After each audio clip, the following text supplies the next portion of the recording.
ఓం శ్రీ సాయినాథాయ నమః. శ్రీ సాయి సచ్చరిత్రము 11వ అధ్యాయం. సగుణ బ్రహ్మ స్వరూపమే సాయిబాబా. డాక్టర్ పండితుని పూజ. హజీ సిద్దికి ఫాల్కే. పంచభూతములు బాబా స్వాధీనం. సగుణ బ్రహ్మ స్వరూపమే సాయిబాబా. భగవంతుడు లేదా బ్రహ్మము రెండు విధములుగా అవతరింపవచ్చును. నిర్గుణము, సగుణ స్వరూపము. నిర్గుణ స్వరూపమునకు ఆకారం లేదు, సగుణ స్వరూపమునకు ఆకారం కలదు. రెండును పరబ్రహ్మ యొక్క స్వరూపములే. మొదటి దానిని కొందరు ధ్యానింతురు, రెండవ దానిని పూజింతురు. భగవద్గీత 12వ అధ్యాయంలో సగుణ స్వరూపం పూజించుటే సులభమే కలదు, కావున దానిని అనుసరించవచ్చని చెప్పిరి. మనుషుడు ఆకారం కలిగి ఉన్నాడు, కావున సహజంగా భగవంతుడు కూడా ఆకారంతో సగుణ స్వరూపునిగా భావించి పూజించుట సులభము. కొంతకాలం వరకు సగుణ స్వరూపమగు బ్రహ్మమును పూజించిన గాని మన భక్తి ప్రేమలు వృద్ధి చెందవు. క్రమముగా ఆ భక్తి నిర్గుణ స్వరూపమగు పరబ్రహ్మోపాసనకు దారితీయును. విగ్రహము, యజ్ఞవేదిక, అగ్ని, వెలుతురు, సూర్యుడు, నీరు, బ్రహ్మము ఈ 7ను పూజనీయములు. కాని సద్గురువు వీటన్నిటికంటే ఉత్కృష్టుడు. అట్టి సద్గురుడైన సాయినాథుని మనమును ధ్యానించదము కాక వారు రూపుదాల్చిన వైరాగ్యము నిజ భక్తులకు విశ్రాంతి ధామం. వారి వాక్కులందు మనకు గల భక్తియే ఆసనముగా, మన కోరికలని విసర్జించుటయే పూజా సంకల్పంగా చేసి వారిని ఉపాసింతుము గాక. కొందరు సాయిబాబా యొక్క భగవద్భక్తుడనరు, కొందరు భాగవతుడనరు. కానీ మాకు మాత్రం బాబా సాక్షాత్తు భగవంతుని అవతారమే. వారు క్షమాశీలురు, క్రోధరహితులు, రుజువర్తనులు, శాంతమూర్తులు, నిశ్చలులు, నిత్య సంతుష్టులు. సాయిబాబా ఆకారంతో కనిపించినప్పటికీ వాస్తవమునకు వారు నిరాకార స్వరూపులు, నిర్విరాకారులు, నిస్సంగులు, నిత్యముక్తులు. గంగానది సాగర సంగమం చేయబోటుకు ముందు దారిలో తాపార్తులకు చల్లదనాన్ని, చెట్లు చేమలకు జీవాన్నిస్తూ ఎందరో దాహార్తుల దాహాన్ని తీర్చుతూ సాగిపోతున్నట్లే సాయిబాబా వంటి మహాత్ములు తమ జీవన గమనంలో జనులకు సుఖశాంతులను ప్రసాదించుచు జగత్తును పావనం చేస్తున్నారు. భగవద్గీత యందు శ్రీకృష్ణుడు మహాత్ములు తన ఆత్మనియు తన సజీవ ప్రతిమను తానే వారిని వారే తానని నుడివి ఉన్నాడు. వర్ణింపనలవి కాని ఆ సచ్చిదానంద స్వరూపమే షిరిడిలో సాయిబాబా రూపమును అవతరించెను. శృతులు బ్రహ్మమును ఆనంద స్వరూపంగా వర్ణించుచున్నవి. ఈ సంగతి పుస్తకములందు చదువుచున్నాం. కాని భక్తులు ఆ ఆనంద స్వరూపమును షిరిడిలో అనుభవించిరి. సర్వమునకు ఆధారభూతముకు బాబా ఉపాధిరహితుడు. వారు తమ ఆసనము కొరకు ఒక గోనె సంచి ఉపయోగించేది. వారు భక్తులు దానిపై చిన్న పరుపు వేసి ఆడుకొనుటకు చిన్న బాలేసును సమకూర్చిరి. బాబా తన భక్తుల కోరికలను మన్నించి వారి వారి భావనను అనుసరించి తనను పూజించుటకు ఎట్టి అభ్యంతరము చూపుకుండెను. కొందరు చామరములతోనూ, కొందరు విసనకర్రలతోనూ విసురుచుండిరి. కొందరు సంగీత వాయిద్యములను మ్రోగించుచుండిరి. కొందరు వారికి అర్ఘ్యపాద్యములను సమర్పించుచుండిరి. కొందరు వారికి చందనము, అత్తరు పూయుచుండిరి. కొందరు తాంబూలం సమర్పించుచుండిరి. కొందరు నైవేద్యం సమర్పించుచుండిరి. షిరిడిలో నివసించినట్లు కాన్పించినప్పటికీ వారు సర్వాంతర్యామి, ఎక్కడ చూచినను వారే ఉండుదురు. భక్తులు బాబా యొక్క సర్వాంతర్యామిత్వమును ప్రతిరోజు అనుభవించుచుండేది. వారు సర్వాంతర్యామి ఆ సద్గురుమూర్తికి మా వినయపూర్వక సాష్టాంగ నమస్కారాలు. డాక్టర్ పండితుని పూజ. తాత్యాసాహెబ్ నూల్కర్ మిత్రుడైన డాక్టర్ పండిత్ ఒకసారి బాబా దర్శనముకై షిరిడి వచ్చాను. బాబాకు నమస్కరించిన పిమ్మట మసీదులో కొంతసేపు కూర్చుండాను. అతనికి దాదాభట్ కేల్కర్ వద్దకు పొమ్మని బాబా చెప్పాను. డాక్టర్ పండిత్ అటులనే దాదాభట్ వద్దకు పోయాను. దాదాభట్ అతన్ని సగౌరవంగా ఆహ్వానించాను. బాబాను పూజించుటకై పూజా సామగ్రి పళ్ళెముతో దాదాభట్ మసీదుకు వచ్చాను. డాక్టర్ పండిత్ కూడా అనుసరించాను. దాదాభట్ బాబాను పూజించాను. అంతకు మున్పెవరు బాబా నుదుటిపై చందనం పోయేటకు సాహసించలేదు. ఒక్క మహల్సవతి మాత్రమే బాబా కంఠమునకు చందనం పోయిచుండెను. కానీ ఈ అమాయక భక్తులకు డాక్టర్ పండిత్ దాదాభట్ యొక్క పూజా పల్లెరము నుండి చందనమును తీసుకొని బాబా నుదుటిపై త్రిపుండ్రాకారము రాశాను. అందరికీ ఆశ్చర్యం కలిగినట్లు బాబా ఒక్క మాటైనా అనక ఊరకుండెను.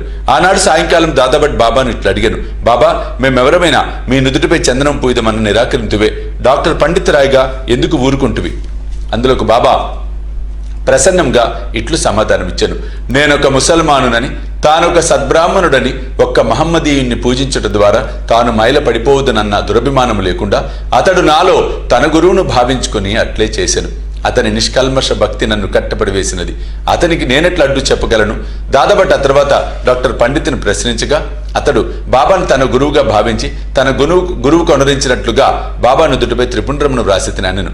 భక్తులు వారి వారి భావానుసారము తమను ఆరాధించుటకు బాబా సమ్మతించినను ఒక్కోసారి వారు మిక్కిలి వింతగా ప్రవర్తించేవారు. ఒక్కొక్కప్పుడు పూజా ద్రవ్యముల పళ్ళెమును విసిరివేయచు ఉగ్రావతారంగా ఉండేవారు. అట్టి సమయాలలో బాబాను సమీపించటకు కూడా ఎవరికి ధైర్యం చాలేది కాదు. ఒక్కొక్కప్పుడు భక్తులను తిట్టేవాడు. ఒక్కొక్కప్పుడు మైనం కంటే మెత్తగా ఉండేవారు. అప్పుడు వారు శాంతి క్షమలకు ప్రతిరూపం వలె కాన్పించుచుండిరి. బయటికి కోపంతో ఊగిపోవచ్చు కళ్ళెర్ర చేసినప్పటికీ వారి హృదయం మాతృ హృదయములే, అనురాగమయము. వెంటనే వారు తమ భక్తులను ప్రేమతో దగ్గరికి తీసి, నేనెప్పుడు ఎవరిపైనా కోపించి ఎరుగను, తల్లి తన బిడ్డలను ఎక్కడైనా తరిమివేనా, సముద్రం తనను చేరు నదులను ఎప్పుడైనా తిరగొట్టునా, నేను మిమ్మల్ని ఎందుకు నిరాదరించెదను? నేనెప్పుడు మీ యోగక్షేమములనే ఆపేక్షించెదను. నేను మీ సేవకుడను, నేనెప్పుడు మీ వెంట ఉండి పిలిచిన పలుకుతాను, నేనెప్పుడు కోరేది మీ ప్రేమను మాత్రమే అనిడివారు. హజీ సిద్దిక్ ఫాల్కే బాబా ఎప్పుడు ఏ భక్తుని ఎట్లు ఆశీర్వదించునో ఎవరికీ తెలియదు. అది కేవలం వారి ఇచ్చపై ఆధారపడి ఉండెను. హజీ సిద్దిక్ ఫాల్కే కదా ఇందుకు ఉదాహరణ. సిద్దికి ఫాల్కేను మహమ్మదీయుడు, కళ్యాణ్ నివాసి. మక్కా మదీనా యాత్రలు చేసిన పిమ్మట షిరిడీ చేరెను. అతడు చావడి ఉత్తర భాగమున బస చేశాను. 9 నెలలు షిరిడీలో ఉన్నాను. బాబా వారిని మసీదులో పాదం పెట్టనివ్వలేదు. అతడు మసీదు ముందున్న ఖాళీ జాగాలో కూర్చొని చుండెను. ఫాల్కే మిక్కిలి నిరాశ నిస్పృహలకు లోనేయను. ఏమి చేయటకు అతనికి తోచుకుండెను. నిరాశ చెందవద్దని నందీశ్వరుని ద్వారా వెళ్లిన శివుడు ప్రసన్నమైనట్లు మాధవరావు దేశపాండే ద్వారా బాబా వద్దకు వెళ్లిన అతని మనోరథము సిద్ధించిననియు కొందరు భక్తులు అతనికి సలహానిచ్చిరి. అటులే అని తన తరఫున బాబాతో మాట్లాడమని శ్యామను ఫాల్కే వేడుకొనెను.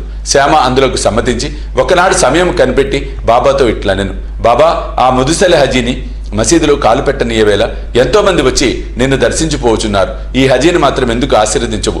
దానికి బాబా ఇట్లు జవాబిచ్చాను, శ్యామ, ఇటువంటి విషయాలలో నీవింకా పసివాడవు. నీకు ఇవన్నీ అర్థం కావు. అల్లా ఒప్పుకొననిచో నేనేమి చేయగలను? ఆ అల్లా మియా కటాక్షము లేనిచో ఈ మసీదులో పాదము పెట్టగలవారెవ్వరు.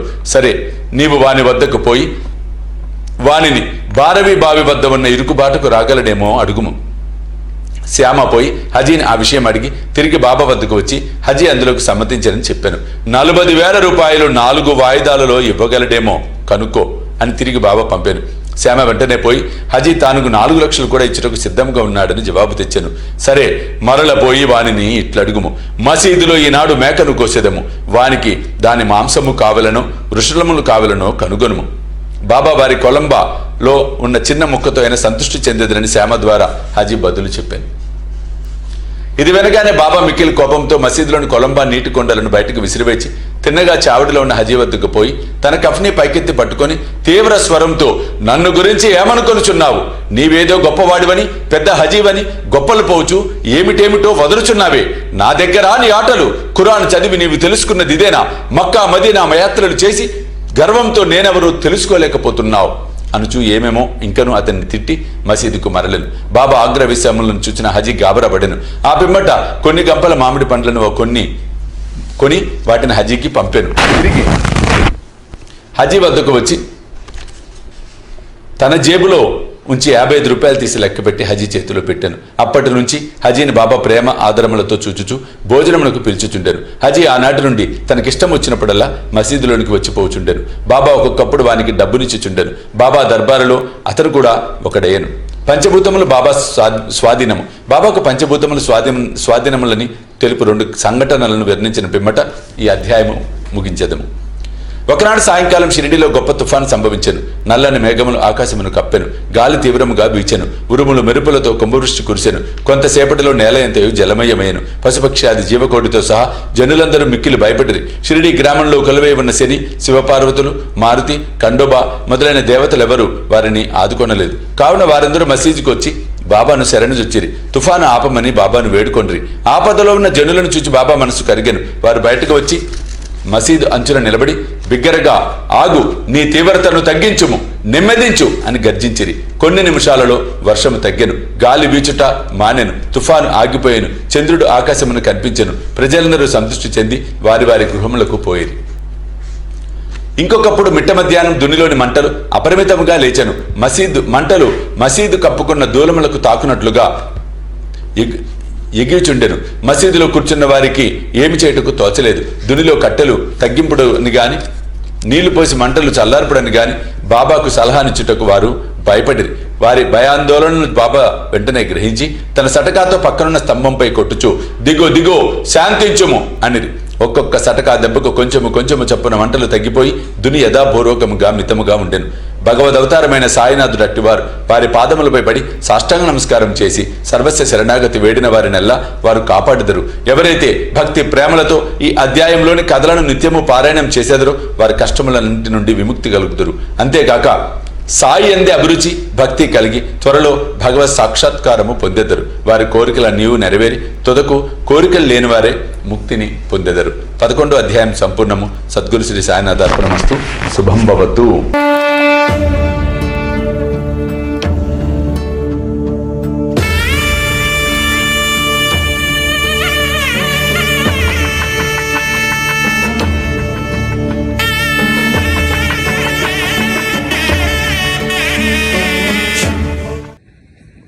దివ్య రక్షా కవచ యంత్రానికి స్వర్ణ కవచం, స్వర్ణ